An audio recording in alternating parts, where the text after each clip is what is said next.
አሁን ወጣችን እንዲመስሏል። ጨው እንጨምራለን። ጨው 2 የሻይ ማንኪያ በቂ ይመስለኛል። ካልበቃ ግን ምን ታደርጋላችሁ? ቀምሳችሁ ጨምሩበት። እሺ፣ ተቀምሶ ነው የሚጨመረው። አሁን ወጣችን እንዲህ ቆንጆ ሆኖ ደርሷል። እንቁላል እንጨምራለሁ።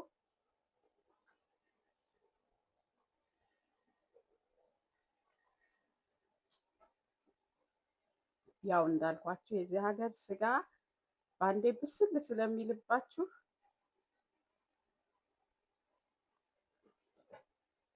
ይሄው ይሄ ይመስላል። እኔ የሰራሁት በቅቤ ነው። ዘይት አልጨመርኩበትም። እናንተ እንደፈለጋችሁ ዘይት ከፈለጋችሁ ዘይት አድርጉ። እንደሱ ነው፣ እንደፈለጋችሁ ነው የምትሰሩት።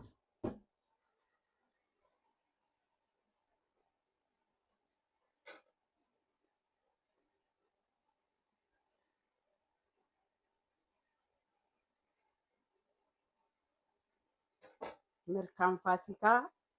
ስለተከታተላችሁኝ አመሰግናለሁ። ይሄን የመሰለ ዶሮ ሰርታችሁ ኢንጆይ አድርጉ። ተባረኩ። እግዚአብሔር ይስጥልኝ ስለምታዩ